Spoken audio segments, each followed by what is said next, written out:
Setelah elektabilitas PKS di 2014 terus tergerus akibat skandal korupsi, kini PKS coba mengereknya lewat pemilihan raya untuk mencari sosok Capres 2014.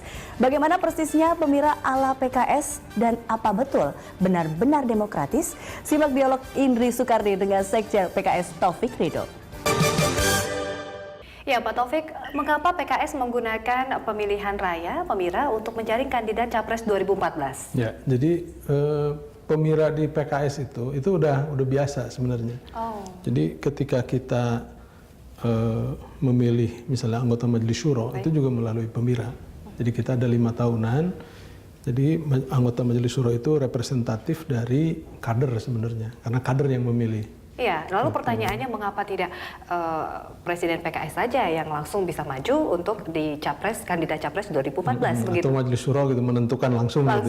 Gitu. Ini kenapa, Pak? Justru di sini kita ingin sebenarnya memberikan political education. Ya, jadi political education kita ingin membangun sistem ya secara internal, kita bangun sistemnya karena ini juga adalah masukan dari kader. Nah, kemudian masukan dari kader akhirnya direspon oleh struktur dan kemudian struktur menugaskan. Karena intinya begini, PKS itu keputusan Majelis Syuro yang sudah ada itu adalah bahwa menentukan capres itu nanti setelah pemilu legislatif. Nah, tapi karena ada keinginan dari kader dari bawah, maka kemudian Badan Pekerja Majelis Syuro yaitu DPTP Dewan Pimpinan Tingkat Pusat akhirnya menugaskan kepada lembaga gitu kan, LPPK disebutnya, Lembaga Persiapan dan Penokohan Kader untuk melaksanakan pemira ini. Nah, ini bagaimana proses mekanisme untuk menjaring kandidat terbaik yang membedakan dari jurus partai lain untuk menjaring kader di Capres 2014? Ya, jadi sistem kita adalah kita coba pertama menjaring tokoh-tokoh yang memiliki kriteria untuk dipilih sebagai capres, tokoh-tokoh yang memiliki kriteria diantaranya misalnya memiliki dia memiliki kapasitas politik yang bagus, sosial capacity yang bagus misalnya. Nah, ini kita coba cari.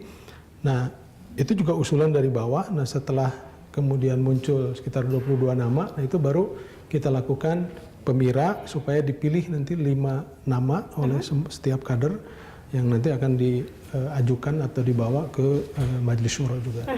Nah, ini jika muncul satu nama nantinya untuk menjadi kandidat di Capres 2014, apakah ini melalui konsensus dari suara dikumpulkan atau mungkin Majelis Syuro yang akan menentukan begitu? Ya, jadi nanti LPPK ini, Lembaga Penyiapan dan Penokohan Kader ini nanti akan merekap semua hasil pemira yang sudah kita lakukan 29-30.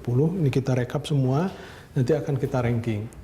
Ranking 1, 2, 3, 4, 5 misalnya apakah, tapi secara keseluruhan kita akan laporkan semua ke Majelis Syuro dan nanti Majelis Syuro yang akan menentukan apakah 5 atau 3 nanti yang akan diuji publik, karena ini kan baru internal ya. Baik. Pilihan internal, nanti 5 atau 3 yang akan diuji publik. Nah, diputuskannya itu oleh Majelis Syuro. Inilah misalnya 5 kandidat yang silakan nanti masyarakat bisa menilai kelayakan 5 orang itu atau kelayakan 3 orang itu, sehingga nanti mengerucut, nanti baru kita putuskan misalnya 1 orang kandidat untuk capres kita.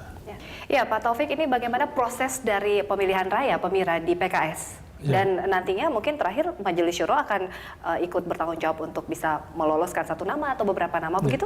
Jadi prosesnya sebenarnya kita sudah mulai dari 2-3 bulan yang lalu ya, usulan dari bawah gitu kan, kemudian pada pertengahan November kemudian diputuskan segera melaksanakan pemira dan kemudian kita godok sampai tanggal 27 November tanggal 2 November.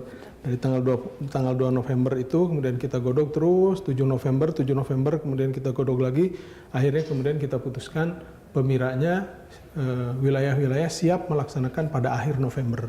Akhirnya kita laksanakan 29-30 November. Jadi ini bukan tanggal ini dipilih juga atas kesepakatan semua gitu kan. Nah, kita menyiapkan kurang lebih sekitar 10 hari lah untuk dari sosialisasi kebijakannya, sosialisasi juknisnya itu 10 hari lah mereka sosialisasikan. Ini juga kita ingin melihat quick respon dari wilayah-wilayah juga, gitu kan, wilayah-wilayah quick respon nggak? Ternyata mereka quick respon juga. Kita kasih 10 hari aja, alhamdulillah kemarin kita pantau semua pemirsa di 33 provinsi semuanya terlaksana dengan baik. Ya. Indikator dari PKS untuk menentukan integritas dan juga elektabilitas calon seperti apa, Pak?